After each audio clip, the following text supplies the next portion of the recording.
Ég las bókina The Anxious Generation eftir Jonathan Haidt leið og hún kom út núna í mars 2024. Því þetta var bók sem ég hafði beðið eftir. Ég vissi strax að þetta var meðbyrinn sem ég þurfti til að takast á við vandamálið sem hafði farið svo rosalega mikið í taugarnar á mér síðastliðin ár. Of mikil skjá og samfélagsmiðlanótkun okkar allra og þá sérstaklega barna. Ég fór strax að hugsa, það hlýtur að vera að einhver annar sé að tala þetta á Íslandi. Og viti menn, það tók mig ekki langan tíma að finna okkar næsta gest. Hann Skúla Braga Geirdal. Skúli hefur líklegast verið einn mest ábyrjandi einstaklingur þegar kemur að þessu umræðefni og einna duglegastur að skrifa greinar skjánotkun barna. Skúli sérfræðingur á sviði upplýsinga og miðlalæsis hjá fjölmiðlanefnd. Hann faðir og á meðal yngri kynslóðana hann þekktastur fyrir að vera gullfiskatemjari. Þessi þáttur í boði Stafrænnar velferðar og joybox.is. Stafræn velferð heldur fyrirlestra fyrir öll foreldrafélög, bókasöfn, ráðstefnur og íþróttafélög þar sem foreldrar hópast saman. Farðu á stafrænvelferð.is og hafðu samband. Joybox.is gjafavöruverslun með vandaðar fiktvörur fyrir unglinga og fullorðna. Farðu á joybox.is og skoðaðu gleðina.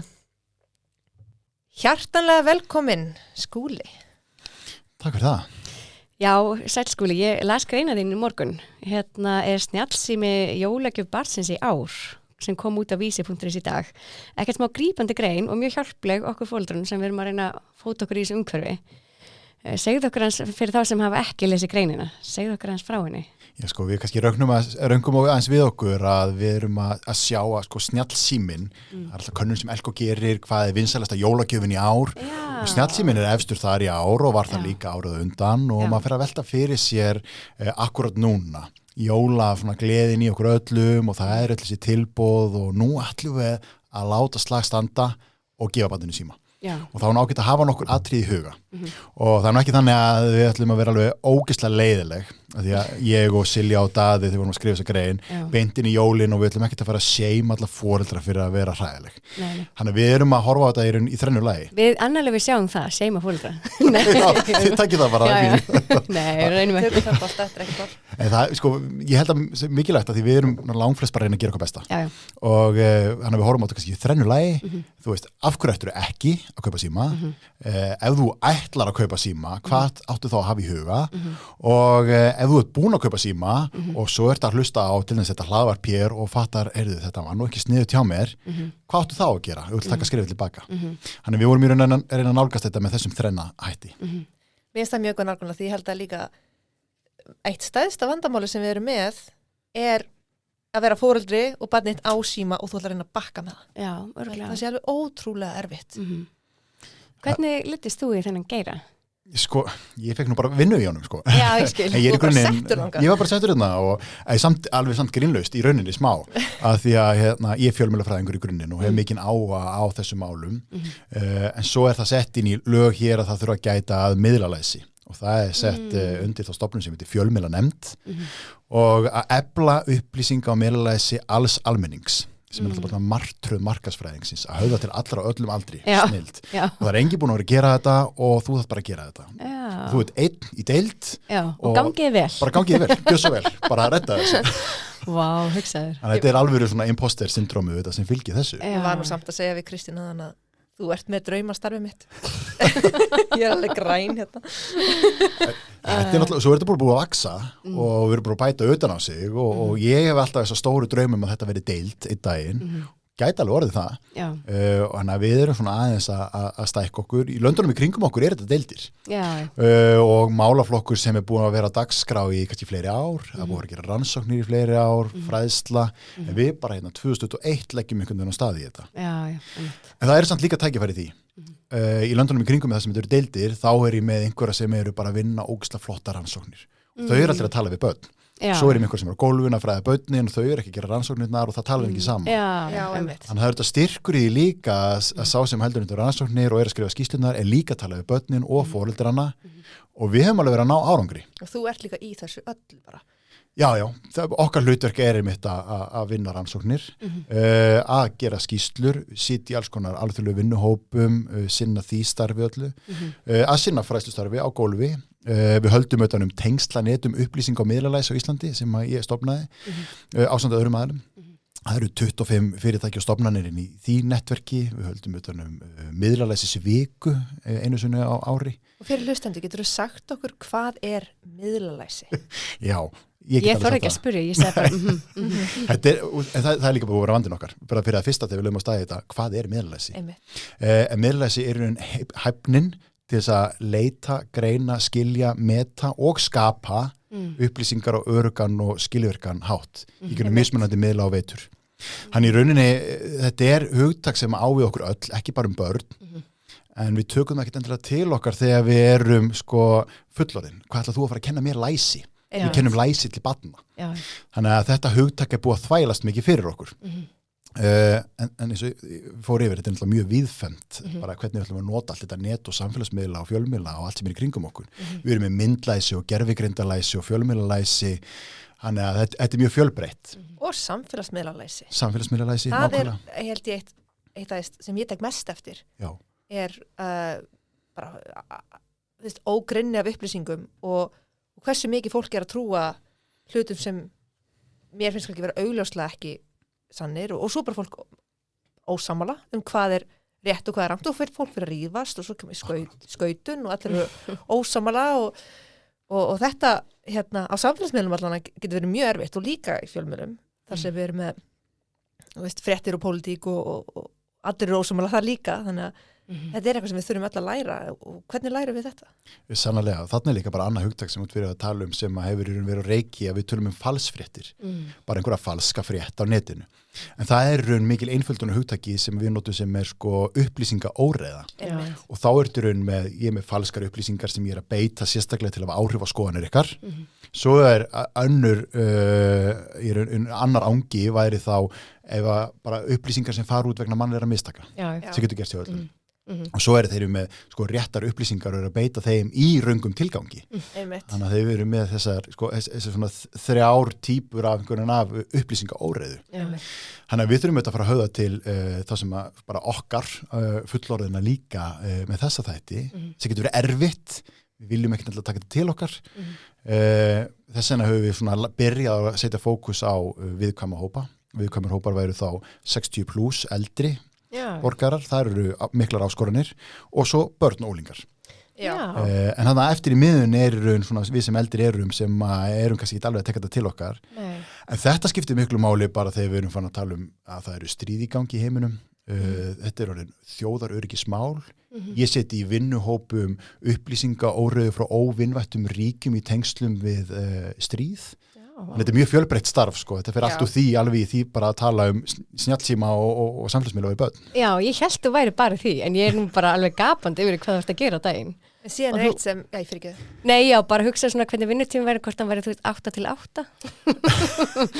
Ég veit ekki hvernig hann gerir þetta allt saman. Nei. Hann er langur og dagarnir er langir, en þegar maður líka gerir eitthvað sem skiptir maður máli, þá er maður oft alveg til í að vinna aðeins lengur. En ég ofta auðvitað velli fyrir mér, af hverju er ég að eyða öllum kvöldunum mínum á einhverjum foreldrafræðslum þegar ég geti bara verið heima og horfa á Lofælandi og svo allir að gera, Þú veist, í grunninn, og svo er maður mættur á foreldrafræðslunar og það eru góðu foreldrarnir sem eru mætt, óbúslega ábyrg, leiðilegu foreldrarnir sem kölluðu öll, en þau náttúrulega eru þetta frábær en ekki leiðileg.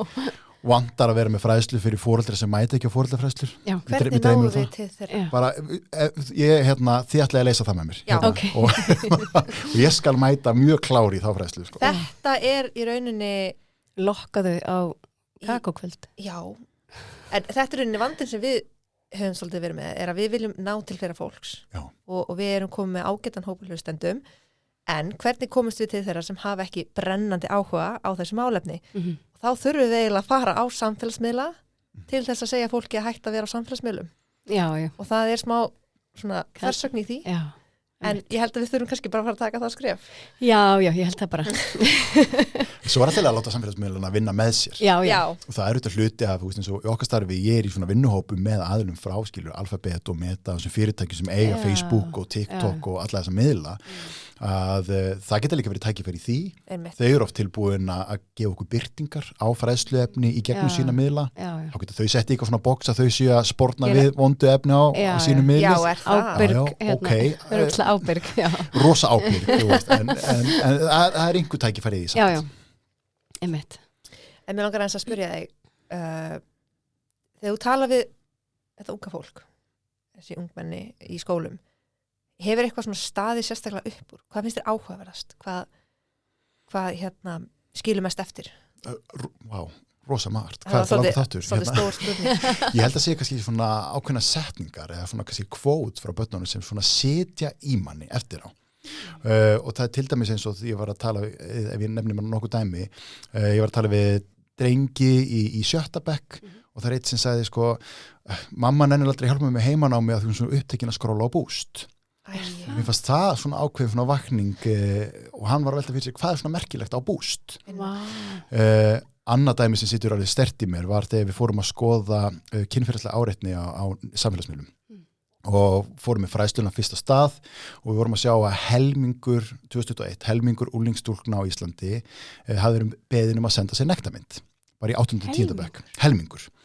Sláandi hlutfall. Og ég var með þetta sem hluta fræðslunni og það kom til mig stelpa í 9. bekk eftir fræðslu og spurði mig, ég hef aldrei verið beðin að senda mér nektarmynd. Hvað er eiginlega að mér? Og þá vorum við að hugsa, sko, já, þetta er orðið svo mikið norm að það lítur að vera eitthvað að mér ef enginn vil sjá nektarmynd af mér. Þannig að þetta var svona algjört wake up og ég á eina 8 ára stelpu og ég hugsa, ég þarf að gera eitthvað til þess að breyta þessu umhverfi áður en hún kemst á unglingastig. Þetta gengur ekki. Ein önnur saga, þú veist, þau eru mjög líka sko, þau eru mjög klár og ég var að spyrja hópi í jafningjafræðslu er það að fylgjast með fréttum? Og þau voru öll á því að vera að fylgjast með fréttum og svo fórum við að skoða þetta og þá var þetta helst TikTok og svo var eitt sem að bauð sig fram sem fyrirmynd. Ég get verið svona fyrirmyndin í hópnum og að því að ég noti þetta í hófi. Hvað er þetta að nota mikið? Ég nota TikTok svona 3 klukkustundir á dag. Vini mín eru svona í 6-7 þannig að ég myndi segja að ég var svona gott dæmi einstakling sem að nota þetta í hófi. Ok, ég þekki þennan, ég sko á ungbörn, ég þekki þennan hóp ekki neitt, eða þennan heim. Þetta er bara algjörlega nýjar upplýsingar til mín. Þetta er sláandi. 7 klukkustundir. Já, bara allt upp í það og ég var alveg séð dæmi það frá dreng, hann var að sína mér í mitt sitt og hann var með sko 8 klukkustundir á dag á TikTok þá vikuna sem að ég fekk að skoða notkununa hans og ég sagði bara, þetta er bara full vinnu við gáðum styttingar sko. Já, án styttingar. Og hann er tölvuleikjaspilari sko, þannig það var einhvern veginn, hann var bara í TikTokinu linda mjög mikið á meðan hann var að spila. En þetta er óbúslega mikilvæg innsýn inn í þeirra heim. En svo getum við líka snúið þess aðeins við og látið þau líka horfa á það hvernig erum við að nota okkar miðla. Og þetta er mjög sterkt þegar ég tala við framhaldsskólanemendur. Þá eru þau komið pælingar eins og hver er réttur minn gagnvart mömmu og pappa sem eru búin að nota mig sem gott samfélagsmiðla efni á sínum miðlum á þess að biðja mig leyfi fyrir því. Veist, á ég rétt á bótum, get ég svo til saka. Ég myndi aldrei gera svona við börnin mín.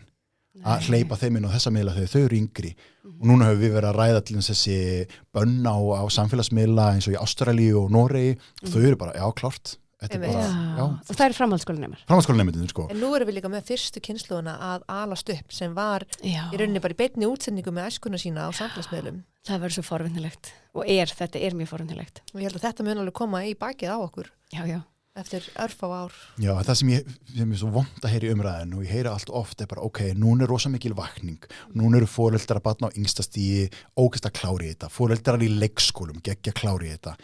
Ok, við fórnum að það í kynslóð sem eru unglingarnir ykkur í dag og við getum ekkert gert fyrir það því þau eru svo langt leit. Og mér finnst það óbærslega sorglegt ef við ætlum einhvern veginn ekki gera neitt fyrir þau heldur. Það eru klár tækifæri núna með foreldra sem er börn á leikskólaaldri og yngstastígi, alveg klár tækifæri. En við megum ekki gleyma þessum hópi. Nei, það er náttúrulega greinin ykkar fjallaði þetta, hvað er þetta að gera núna? Já, og það er alveg hægt að vinna með þeim, við þurfum að höfða til þeirra, við þurfum að skilja af hverju við erum að gera þetta, hvað þau græða á því að gera þetta og það er gert í samtali við þau og ég held að það sé mjög gott að það sé aðili sem er jafnvel, það er ekki mamma og pappi eða það er ekki kennarinn sem er að því að við erum alltaf í því hlutverki en að koma inn alls konar boðskapafræðslu. Það er bara oft gott, dóttir mín hlustar á mig sem föður hún hlustar bara öðru sem mig en önnur börn, þau hlustar á mig sem einhvern sérfræðing. Akkurat.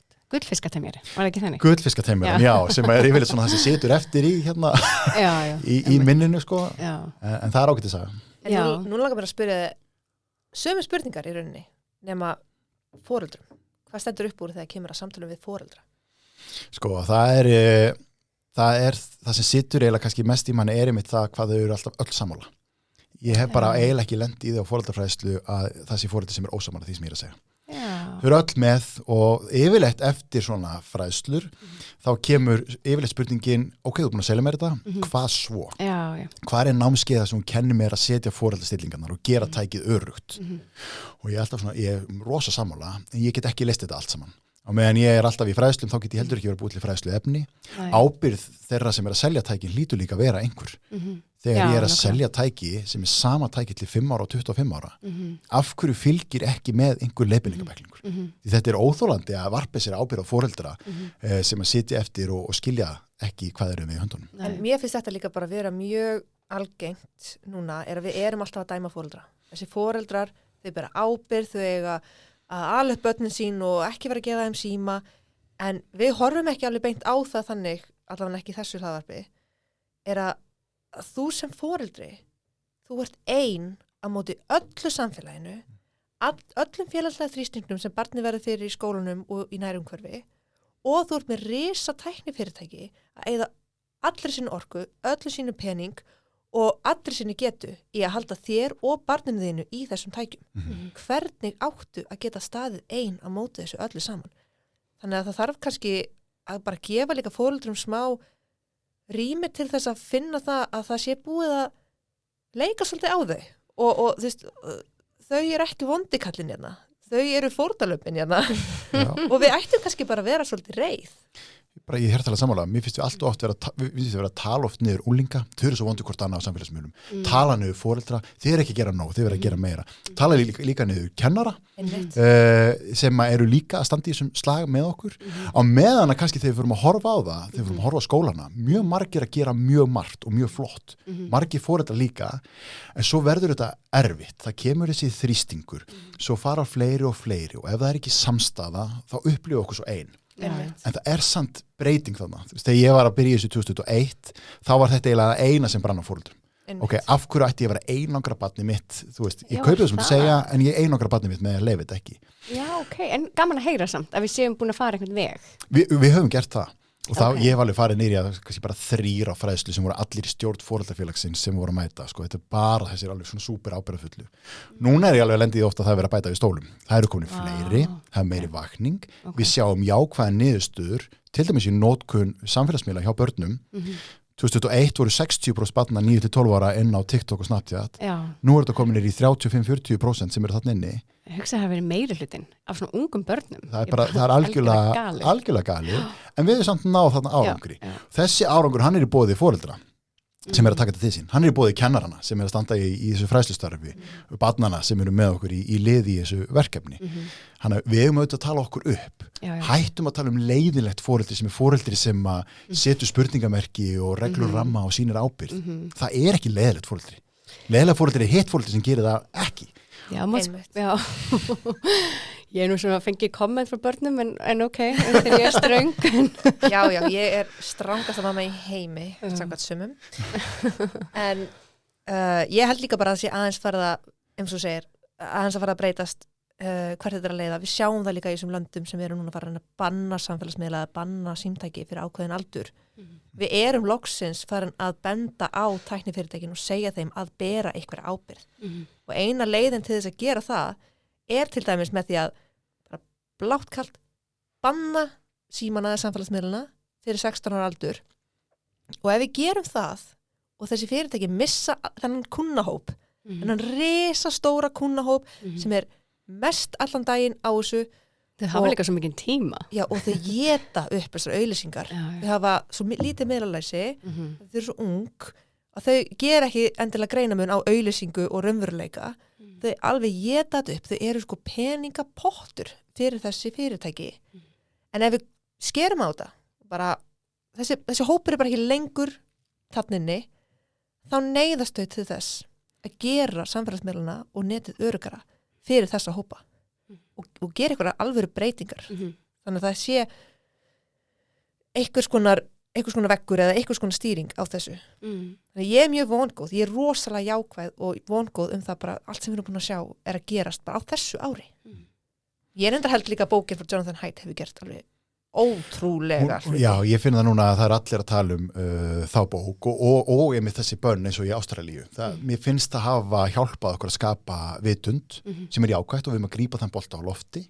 Ég fagna þessu framtæki af því að ég get alveg rökstuð það ef við horfum á það hvernig við metum skaðsemi efnis í bíómyndum og þáttum, þá förum við með þann kvarða upp í 18 ára.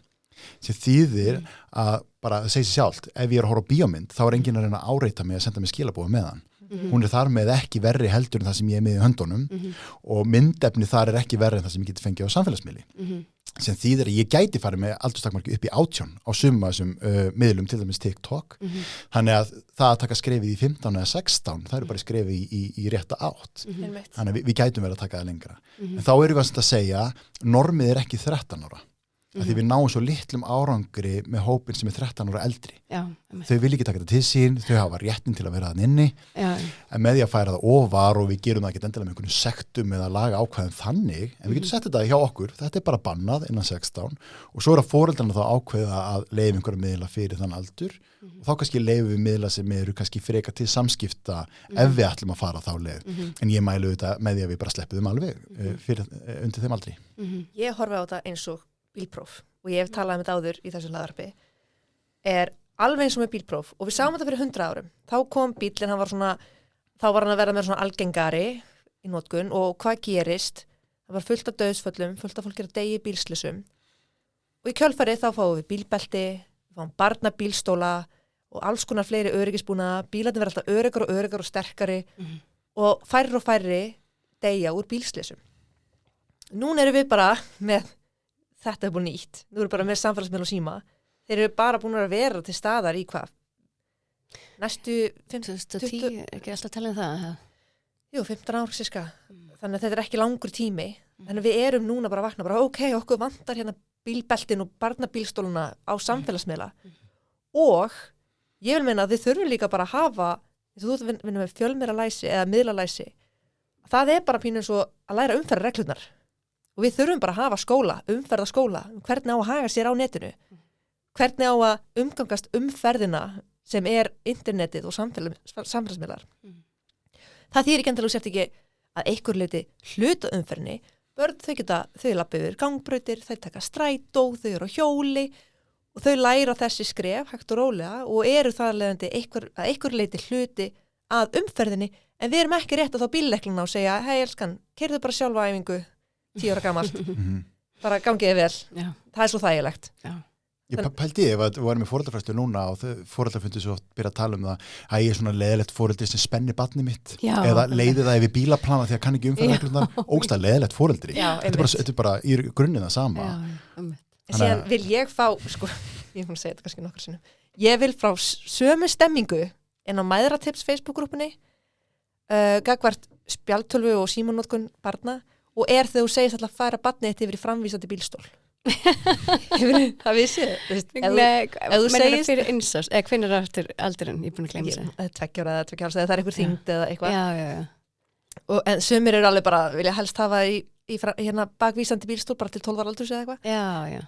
En það trillast allir ef þú segist alltaf að færa það yfir í framvísandi bílstól. Okay. Ég er frá sömu stemmingu þegar kemur að því að gefa barninu einu síma. Bara ekki það, við ætlum ekki endilega að vera að seima en ég vil bara fá sömu menningu bara þú hefur barnið þitt í öruggum bílstól og þú gefur barninu ekki síma eða spjaldtölu.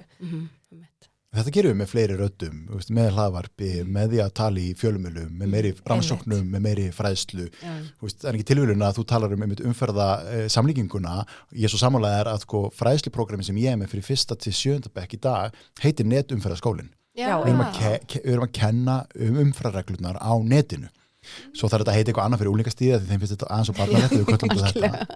En þetta er bara einfalt og ég líti á þetta, ég er alveg sammálaður. Þetta á að vera bara sjálfsagður hlutur og umferðarskólinn sem við farið gegnum. Samt á sama tíma, þetta var fjármagna upphaflega af Háskóla-iðnaðar- og nýsköpunarráðuneytinu með styrk sem átaksverkefni í samstarfi við persónuvernd. Peningurinn í þessu verkefni er búinn, fræðslan er til. Það er langur biðlista skólum sem við þurfum að reyna að fara í. Ég er í dag skólastjórinn í skólanum og eini starfsmaður skólans. Ég er einn með þetta á mínu snæðurum með ekkert fjármagn. Það er það mikil stemming fyrir því að fjármagna þessa fræðslu inn í skólunum Ég rukka ekki í skóla fyrir fræðslur, þetta ókeypis fræðsla. En samt að samanskapi skil ég ekki af hverju þetta ekki orðin eðlilegur hluti og af hverju ég eini starfsmaður þessa skóla. Mér finnst það bara ekki, ég skil það ekki. Þetta í raun nútíma lífsleikni sem við erum í höndunum. Það vilja allir fá þessa fræðslu. Ég þóra eiginlega að fullyrða það. En þetta þessum stað. Þegar þið fáið fjármagn og vantar auka starfsmann, þá ég hér. Þið veitum hvað ég alltaf til í þetta. Sko. Bara við skrifum undir það strax. Yes. Já, merkilegt. Ég held að væri ótrúlega mikill vilji núna, bara á þessum tímum, að setja smá fjármagn og ég vil auka. Ég held það líka, en það er kannski líka því við skiljum ekki endilega hvað miðlalæsi þýðir. Það er annað hugtak sem við höfum verið að tala um núna, af því að þetta er allt hluti af neturiki, af örugur á netinu. En þegar við tölum neturiki, þá hugsum við yfirleitt svona forritara og dulkóðun og tæknilegt neturiki, sem sannarlega er óbúslega stór hluti af neturiki.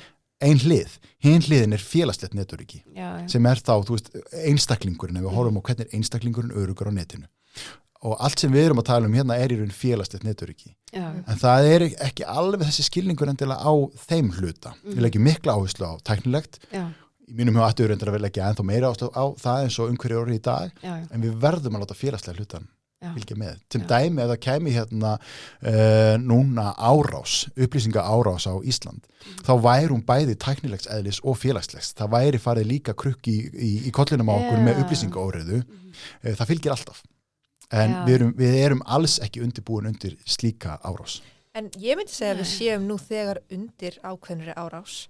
Við sjáum ekki bara hjá börnum og ungmennum heldur bara fólk á öllum aldrei, við erum miklu meira einmanna, við erum miklu meira þunglind, við erum miklu meira kvíðin. Það er allir þetta í kulnun. Ég vil meina að þetta sé að einhverju leiti allavega vel tengt því að við séum öll föst á samfélagsmiðlum. Við erum að sjá allt og mikið af vondum fréttum.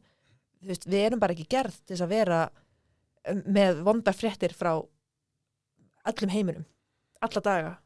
Allan daginn. Bara alveg eins og foreldrar geta eiginlega ekki staðið einir í þessu íslenskir fjölmiðlar hafa eiginlega valla bólmagn til þess að gera það heldur.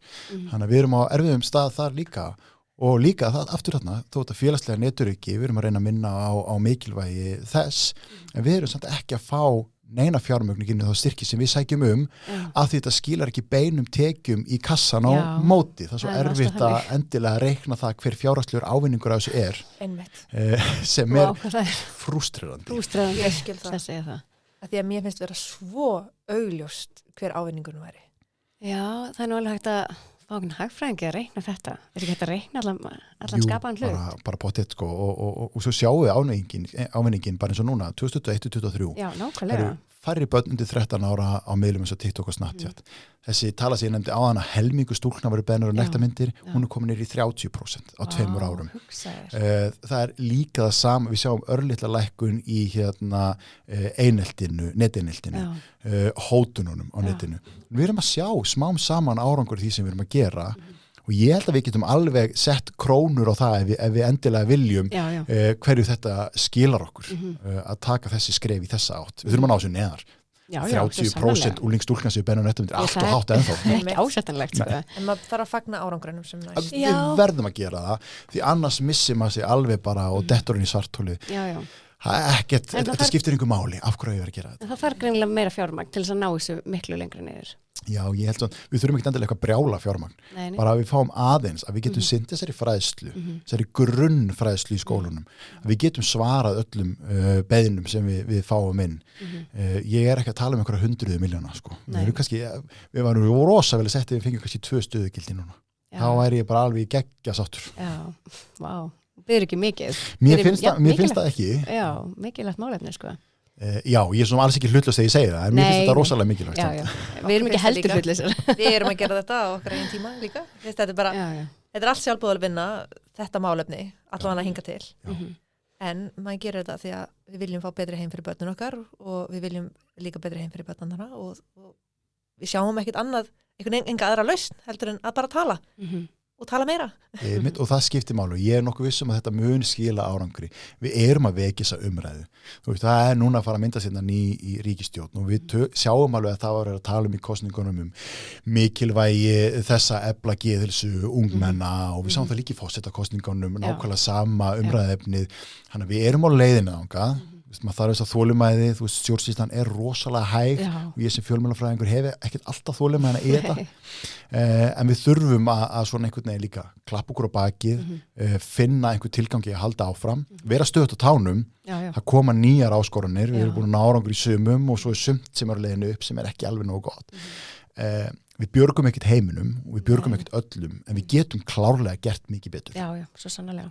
En eins og líka í þessum kosningum og líka verkfallsaðgerðum kennara og fleira sem hefur verið nýlega á döfinni, þá mikið búið að tala PISA og lestur barna og það eina sem ég hugsa auðvitað eru þau ekki að lesa. Þau eru hérna með tífóli í hendinni. Hvernig ætlar að fá barn til þess að leggja þetta frá sér og... Já, frumkvæði leggja þetta frá sér og fara síðan að finna einhverja bók og lesa hana í þolinmæði þegar þú gæti verið að horfa á 10 sekúndar löng myndband á TikTok allan daginn. Nei, ég held að þetta, þegar við erum að tala læsi barna og það fyrir örugglega að setja eitthvað þvílíkt mikið fjármagn í það, en það væri náttúrulega bara langódýrast að bara banna símana, eða allavega símalausa skóla, eins og við höfum talað fyrir. Svo það líka eins og varandi símalausa skóla eða símabann, símafrí, símasátt, hvað þetta heitir, að þá erum við ekki að tala að taka út tækni og kennslutækni. Flesti skólar eru konur í spjaldtölu sem við getum stýrt að einhverju leiti, að miklu meira leiti í símum einkaeigu, hvaða efni fer þangað inn og svo framvegis. Þannig að þó við séum að taka út síman annar tæki til staðar. Það gæti verið eitthvað frelsi fyrir kennara til þess að nota síman um eitthvað geggjaverkefni. Við þurfum ekkert að vera að taka, það alveg líka einhverja svona sérlausnir og útfærslu sem væri hægt að taka þar inn í, en í grunninn á þetta skólinn að skaffa þessi tæki. Það ekkert öll börn sem sitja við saman borð heldur. Sumir að lélega síma, sumir að taka síma, getur þau þá ekkert ekki þátt í kennslustundinni. Þannig að það eru óbúslega margir þættir þarna og við erum ekkert að tala á móti tækni. Þú fengið það að ég sé á móti símum ef ég tala fyrir því að þetta vera símasátt í öllum skólum. Það bara ekki staðan. Tæknin frábær. Við erum öll sammála það. Þurfum bara að vera á tánum og láta tækin þjóna okkur, ekki öfugt. En bara aftur ef ég ber það saman við bíla, ég mjög ánað að eiga bílinn minn og komast á milli staða og geta farið í ferðalög og ýmislegt. En það þýðir samt ekki að við þurfum ekki hafa börnin að þeim. Já, eða bara hafa umferðarreglur og umferðarljós og eitthvað skona ramma utan þessa hluti. Við viljum hafa þetta örugt. Þótt að tæknin sé frábær. Og þetta bara svo sterk þörf líka sem við finnum. Þetta bara kýtla okkur í puttana og þó ég sé ógeðslega meðvitaður og vinnvitaður á daginn, ég detti í sumafríinu mínu líka stundum að horfa aðeins fleiri myndböndin ég ætlaði með þegar síðan minn. Það stundum eitthvað aðeins að fara að afvatna mig. Þannig að við þurfum bara stöðugt að minna okkur á það. Okkur að líða vel? Líður okkur vel í samfélagi það sem að þarf að vera að ná í öllum stundum og ég þarf að svara öllum skilaboðum alltaf. Vinnupóstunum helgar og það dynur á með þetta áreindi öllum stundum. Líður mig vel? Hef ég valdið? Finnst mér ég hafa valdið yfir því að ákveða hvernig barnið mitt ferðarinn og hvaða efnið það sér? Ef svarið nei, mér líður ekki vel og mér finnst ekki hafa valdið, þá þurfum við að breyta einhverju. Og við gerum það með einhverju samfélagsátaki okkar, við gerum það með því að efla þessa vitund, við gerum það með lögum líka og það alveg líka stór hlut af því sem við gerum hjá fjölmiðlanefnd þetta að tala fyrir og innleiða alls konar reglur og ramma. Til dæmis að sé einhver sem að grípa óreiðun í aðdraganda kosninga. Það var vinnuhópur sem við erum í ásamt fleiri aðalum, lögreglunni og Sertis og persónuvernd og fleirum. Þannig að það þurfi einhver aðalar að vera auðvitað varbergi. Digital Services Act náttúrulega líka alveg frábært. Leysir ekkert alla vanda, en við þurfum að innleiða það hér. Fyrir ekki, ég veit ekki hvað það er. Nei, það sem svona stórt lagabákn sem hefur nú þegar tekið gildi í ESB-löndunum, en við sem EES-ríki þurfum að innleiða þetta sérstaklega hér. Þetta þýðir bara á einföldu máli, af því ég ætla ekki að fara út í einhverja lögfræði þvælu hér, að til dæmis eins og ef ég er að flagga efni sem á ekki vera á miðlunum, gagnvart Facebook í dag, þá þarf ég svona eiginlega að vona það að þeir taki mína kvörtun til sín og að þeir vinna hana fljótt og taki þetta út. En ef ég væri með Digital Services Act, þá væri ég með allt laga bákn Evrópusambandsins á bak við mig og þá hef ég miklu meira vægi. Og það líka þessi viðurlög sem hægt að beita ef þeir svara mér ekki. Þannig til dæmis þessi kosningunum núna, ef við höfum séð eitthvað slæmt gerast, gefur auðvitað leið að það ekki frábært ef ég ætla bara að senda hérna post í gegnum minn tengilið og vonan takit út eða ég væri hérna með lagabákn sem segir honum hann verða takit út, af því þetta bara ekki leyfilegt efni. Þetta bara óbúslega mikill munur. Já. Við höfum samt alveg séð að þetta hefur tekið gildi í þessum löndum í kringum okkur og þar eru þessi miðlar með sínar höfuðstöðvar. Þannig að margt hefur skeð. Fyrsta skref til dæmis á Facebook þegar þetta lendir og Facebook með evrópsku höfuðstöðna sínar í Írlandi var að bjóða okkur öllum að gerast áskrifundur og borga með peningum fyrir notkunnun okkar. Fyrst með ekki safna okkur persónuupplýsingunum sem eru verðmæti sem safna, þá máttu greiða við pening í staðinn. Þannig að þá sáum við svona hversu verðmætt við erum í þeirra augum. Wow. Já, skulum ekki gleyma því að við erum ekki kunnin. Við erum varan, eða athygli okkar í rauninni varan. Hugsa ykkur. Kunnin eru auglýsingafyrirtæki. Ég hugsaði þetta ekki svona þegar ég byrjaði á Facebook 2007, sko. Þú veist, þá var ég bara, spennandi. Það var líka allt annað Facebook. Tengjast öllum, já, ég bara vissi ekki hvað var í framtíðinni. Eftir því sem maður fekk í fangi, sko, ég var í framhaldsskóla þá og maður fekk þetta Facebook og þá var maður bara hendi í statusinn bara eitthvað, ég finnst Coke betur en Pepsi, þú veist. Og það var bara allt í góðu og svo áttu það var bara allt í góðu. Svo var bara að spjalla í þræðinum undir, maður hendi bara í komment undir, bara eitthvað heyrðu, ég að finna í hvaða stofu ert í skóla, ég í H21, þetta var bara komment sem flugu. Svo kynnti náttúrulega Facebook til leik like-takkan. Og þá þurftu allt í að fara að ritskoða okkur. Við þegar við fengum Facebook í fangið, við fórum á jammið, tókum myndir af öllum og svo bara upplótuðum öllum myndaalbúmun okkar inn. Já, var ekki like strax? Nei, like var ekki strax. Nei, þá náttúrulega þetta farið að hanga svo mikið á virðin okkar. Þú veist, var þetta ekki gott sem ég sagði eða postaði? Við fyrir að efast það. Ég get ekki sett inn alla myndirnar á jamminu, hún þarf að vera góð, því hún fær ekki like annars. Það er öllum drullu sama hvort mér finnst Pepsi vera betur en Coke í einhverju status. Ég þarf aðeins að ritskoða mig betur, sko. Þannig að þarna bara strax með like-takkanum fóru þeir að ná meiri svona áhrifum á sko tilfinningunum okkar. Og það eru þetta svo sterkt hald sem ég næ því taki.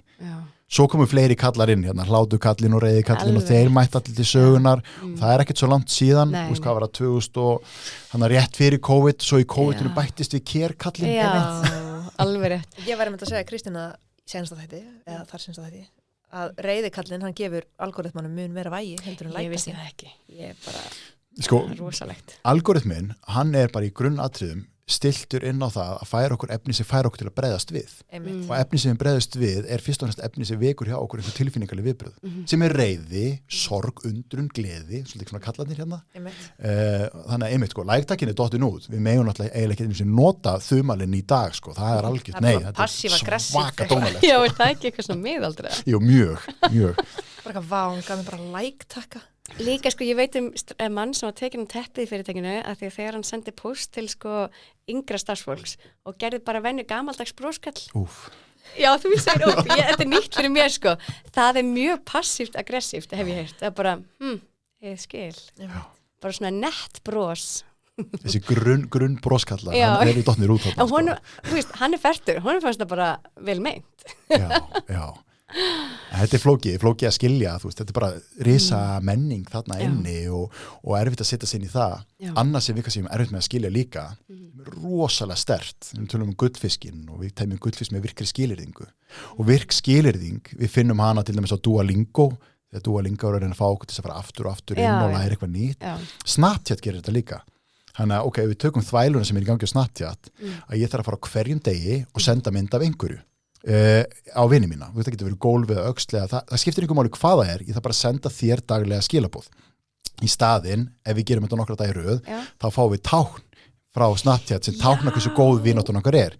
Ef við erum mjög dugleg, þá fáum við betra tákn. Þannig að hjarta okkar breytist úr að vera gult yfir í rautt, að því voru svo duglega að senda skilaboð.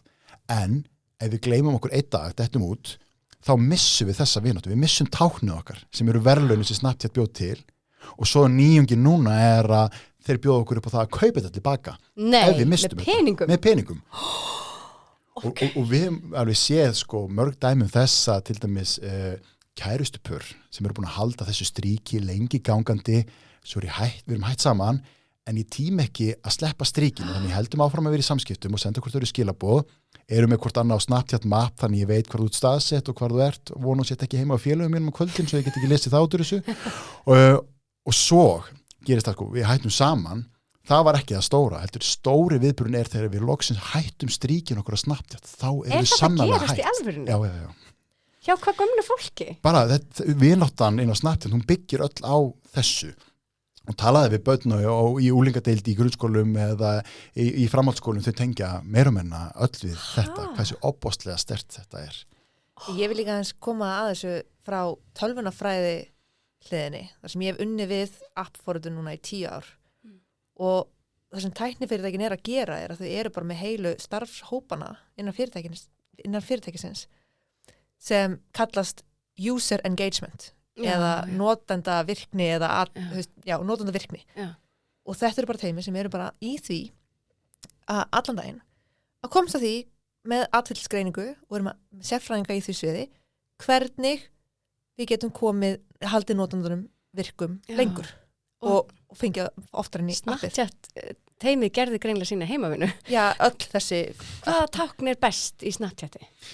Ég veit alveg, þú byrjar á gula hjartanu og svo fyrir upp í rauða hjarta þessi tákn af eitthvað verið að breytast, Ég sjálfur ekki að nota þetta, því mér finnst bara mín vinátt að vera bara merkilegni það að Snapchat fá að verðmeta hana fyrir mig, Ég verður til að gera eitthvað svona millumerki og búa til, velja eitthvað tákn út af því að þegar ég er að tala um vinkonum mínar, sem ég gera mjög sjaldan, það er bara brjálað að gera. Og þá einhvern veginn tölu oft það, hvað er gaman að, það er svo auðvelt að taka alltaf upp þráðin út af því að við erum svo góður vinkonur þó við séum ekki daglegum samskiptum. Ég ætla að búa til tákn fyrir þetta. Þetta er alveg rétt sem Anna segir, við getum tekið þetta lengra, ég meina, af hverju vinalistin tölur á blaði? Þú veist þannig að mamma fær vægið 1 og besti vinur minn fær vægið 1 og líka bara einhver gæi sem ég aldrei hitt sem býr út í Bretlandi.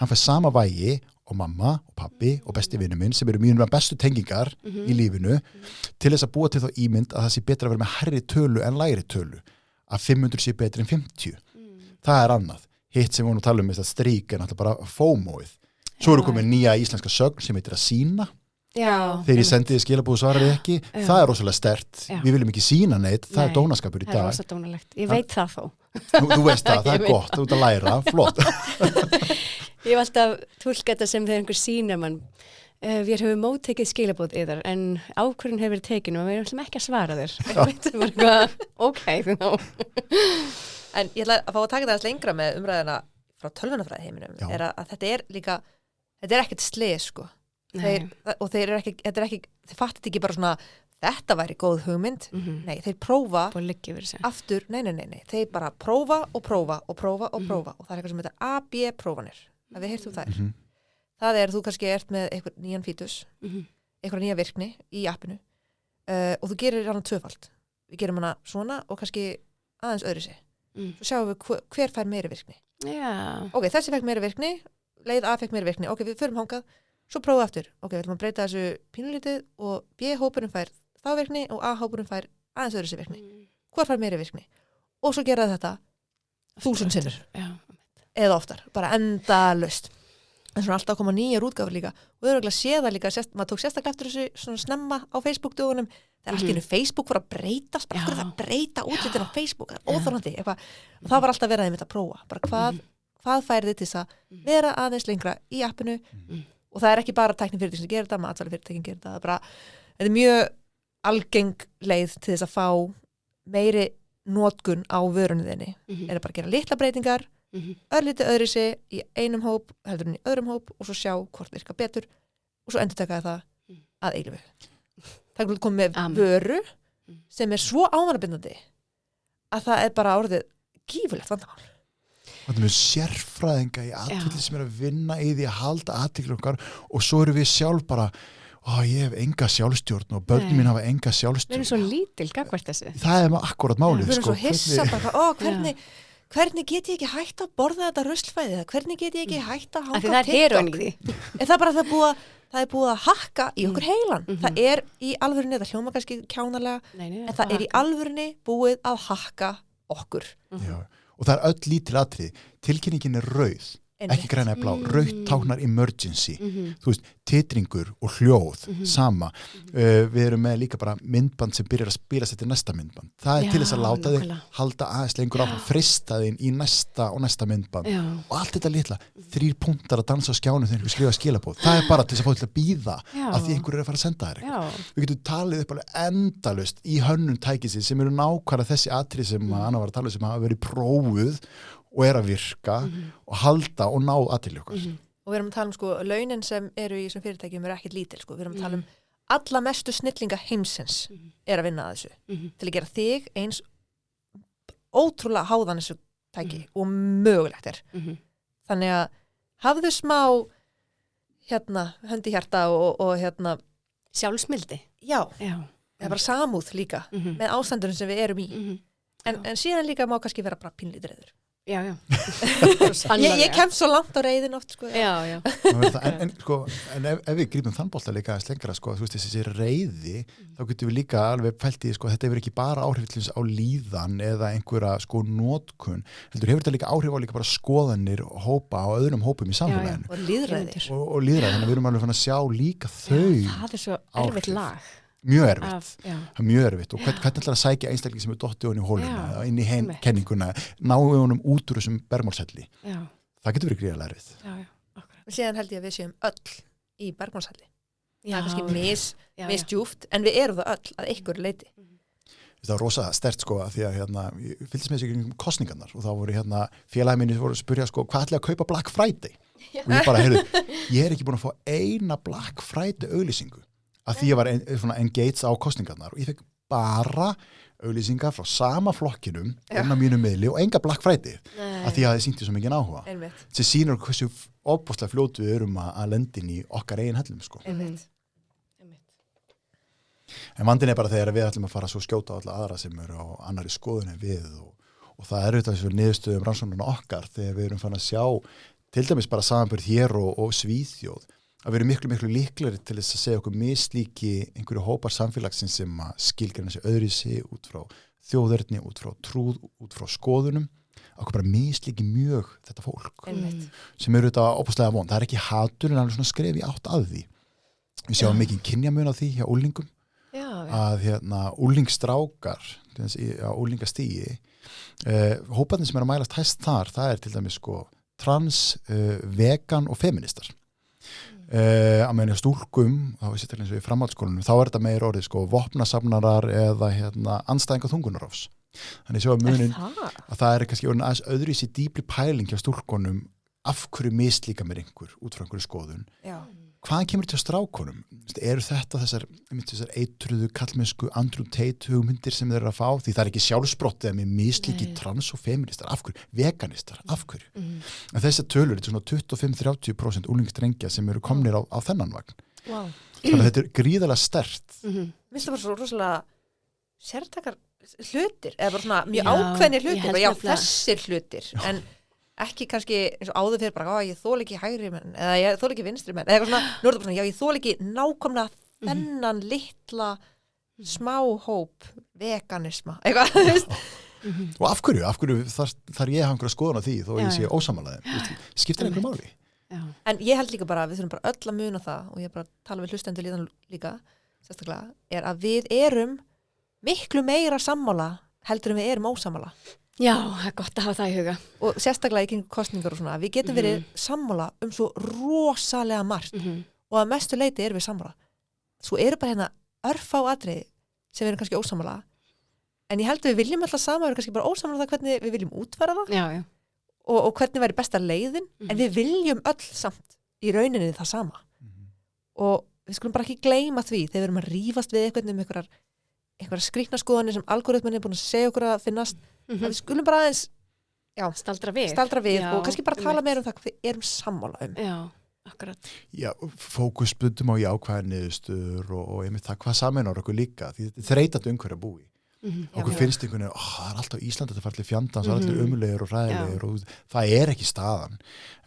Og sérstaklega þegar við erum að fylgjast með algoritmanum eins og fórum við áðan sem er sérstaklega beina frekar að okkur efni sem virkjar okkur tilfinningarlega, sem er það neikvætt efni líka. Þess er að fæ ég alltaf mjög mikið neikvæð efni inn í mitt feed, fer að hafa neikvæð sín á lífið, ég fer að kenna einhverjum þessar neikvæða hluti. Það er svona þetta sem við dettum í. Eitt sem ég líka snerti mig svolítið að því að ég er nokkura barnamóðir og það er vist bara fátt mér að gefandi en það er að ég heyri oft ungar konur segja að þeir vilji ekki eignast börn að því að heimurinn er svo hræðilegur. Ég skilði að hluta. Það er svo vondur heimur og svo hræðilegur. En í rauninni höfum við eitthvað sem búið á betri stað, á betri tíma til að það er alveg rétt. Alveg börn. Það held ég aldrei verið jafn örugt. Já, Ísland 2004. Já, er ekki alltaf verið að tala um þetta í svona global samhengi. En já, ég skil svo sem alveg hvað er að fara, en þetta hann er orðið miklu örugari staður til að vera á þessi heimur, heldur en það var. En ég held að þetta sé líka bara mikið neikvæðin sem að koma frá samfélagsmiðlum. Að þegar þú ert að fá neikvæða fréttir, þetta bara eins og árum áður, þú veist, 1000 árum áður. Ef það voru hérna plágur annarkvort árið og stríð og eitthvað, þá kannski varstu ekki að einmitt eignast börn þá. Og svo komu góðu tímar og þá kannski eignaðast þessari börn. En núna í dag, þá bara eins og sé alltaf eitthvað í gangi. Og þetta bara alltaf, af því það alltaf eitthvað í gangi einhvers staðar í heiminum og þú ert alltaf að fá fréttur það. Já. En þú fær aldrei frið frá því neikvæða sem í gangi. Það alltaf eitthvað neikvæð einhvers staðar. Það málið og þess vegna hugsa ég alltaf að því það svo auðvelt með fyrir þessa umræðu. Við höfum að tala með hatur og skautun og algoritma, barnanís, efni og allt þetta. Og maður svo hættið að maður detti hún í algjört svartól þegar maður verður að tala um þetta og skilji líka svo foreldra eftir í því svartnætti. Við erum búin að horfa þess bara heimur vestnandi fyrir þetta allt umurlegt. Við þurfum líka að svona klára þetta með einhverju líka jákvæðni. Að fólk fái líka þau skilaboð að við getum þetta og við getum þetta sannarlega ef við gerum þetta saman. Að við séum ekki að því ég hef alveg oft dottir og nýta svartól og hérna þegar maður að horfa á þessa ömulu hluti sem er að gerast og stríð og allt og það hluti af þessu og við lögum ekkert allt en það margt sem við getum gert. Ég var á Facebook síðu lengi sem var virk og hún hét Heimur batnandi fer og það var alveg bara fullt af fréttum það sem var verið að safna saman alveg. Já, það þurfti að endurvekina. Það líka þegar eitthvað sem heitir bara svona positive journalism sem náttúrulega bara, þú veist, bara svona jákvæð nálgunna á fréttir. Það alltaf allavega 2 hliðar á öllum málum. Við getum oft tekið jákvæðu hliðina, neikvæðu hliðin selur, þannig að þessi nú svolítið oft tekin, en við getum alveg, við skulum endurvekja þessa síðu líka. En þá þarf stundum að hrista líka upp í þessu, við þurfum að átta okkur á mikilvæginu, en svo skulum við reyna og þess vegna vorum við að hugsa um það í greininni. Ekki varpa skuldinni, það einhverju sem eiga síma. Og hvað ætlum við að gera þá? Ég líka mörg börn sem er 2 heimili eða fleiri heimili og ég kannski með reglur á mínu en svo hef ég ekkert alla stjórnin á því sem er að gerast allstaðar að þetta þarf ekki að vera fullkomið til þess að virka. Nei, Þetta verður ekki bara góður botn í þáttinn? Ég held það. Takk kærlega fyrir komuna, Skúli, það var frábært að fá þig. Takk fyrir mig.